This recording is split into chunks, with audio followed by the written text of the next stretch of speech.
Ruas Jalan Kaligawe Semarang kembali tergenang banjir. Banjir yang terjadi pada Senin 27 November 2023 itu menggenangi kampus Universitas Islam Sultan Agung atau Unisula Semarang. Pantauan apa kabar pada pukul 11 malam, halaman kampus Unisula Semarang tergenang air setinggi 40 cm. Sejumlah mahasiswa terjebak di dalam gedung. Mereka terpaksa bertahan lantaran akses untuk keluar tidak bisa dilalui. Seorang mahasiswa, Era Fariza, menuturkan kampus Unisula mulai tergenang air sejak pukul 10 malam, lantaran hujan lebat yang tak kunjung berhenti. Ini kemungkinan setiap tahun sih ada ya Mas, jadi karena ini juga udah mulai mendekati akhir tahun, November ke pertengahan juga, ya ini hal yang lumrah pasti kayak kali ini. Banjir yang menggenangi kawasan kampus merupakan peristiwa rutin. Biasanya banjir terjadi di akhir tahun hingga awal tahun baru. Terparah itu yang jelas di akhir tahun dan juga awal tahun, karena pengalaman tahun ini juga bulan Januari juga sama, itu ada banjir yang lumayan gede juga sampai ke Unisula, Gedung juga terendam. Akibat banjir, sejumlah barang milik mahasiswa banyak yang rusak. Hal itu terjadi karena mereka terlambat memindahkan barang ke tempat yang lebih tinggi. Kerugian kalau dari mahasiswa yang jelas kita anggota Ormawa kayak gini karena ruangan depan pasti karena banjir banyak barang yang rusak, terus juga akses mobilitas ke kampus kita cari makan juga pasti susah ya, kerugiannya paling kerasa di situ.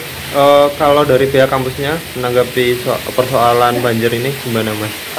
Dari kampus sendiri setiap tahun pasti ada satgas banjir, karena di setiap tahun setiap banjir juga biasanya kampus memang memberikan akses kepada mahasiswa untuk diujikan di Unisula sih.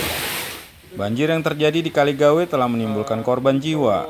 Mereka yang menjadi korban kebanyakan akibat tersengat listrik. Kalau korban jiwa, saya kurang paham ya Mas, tapi di tahun ini, awal tahun kemarin ada korban meninggal di Gedung Indah 2 orang. Terus di depan terminal Terboyo juga ada yang meninggal karena kesetrum, tiga-tiganya kesetrum. Yang tahun lalu juga sama, ada yang meninggal dan sama juga karena arus listrik.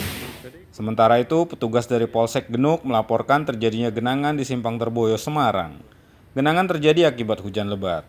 Tepatnya saat ini kami di Simpang Terboyo, dapat kami laporkan pada hari ini, hari Selasa, tanggal 10 November tahun 2023, sekitar pukul 01:45. Terpantau untuk saat ini Jalan Raya Kaligawe mengalami genangan air akibat hujan yang cukup lebat tadi. Terpantau di depan Rumah Sakit Sultan Agung ketinggian antara sekitar 30–35 cm. Akibat banjir, sejumlah kendaraan mengalami kendala saat melintas. Arus kendaraan dari arah Semarang menuju Demak sempat terganggu.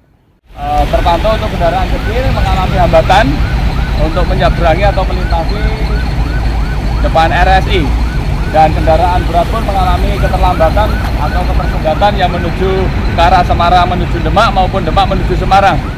Akibat banjir, genangan yang terjadi di ujung tol Kaligawe lebih dalam ketimbang di depan Rumah Sakit Sultan Agung Semarang. Dan dapat kami laporkan juga di ujung tol Kaligawe juga mengalami genangan air yang lebih dalam daripada depan Rumah Sakit Sultan Agung. Dan juga yang ada di Kecamatan Lama itu untuk genangan kurang lebih sekitar 25–30 cm. Demikian yang dapat kami laporkan dari unit Lantas Polsek Genuk. Selamat pagi, salam presisi. Berdasarkan data Pusdal Ops BPBD Kota Semarang, sedikitnya 7 wilayah ikut tergenang air pasca hujan lebat. Dedi Irawan melaporkan untuk Apa Kabar.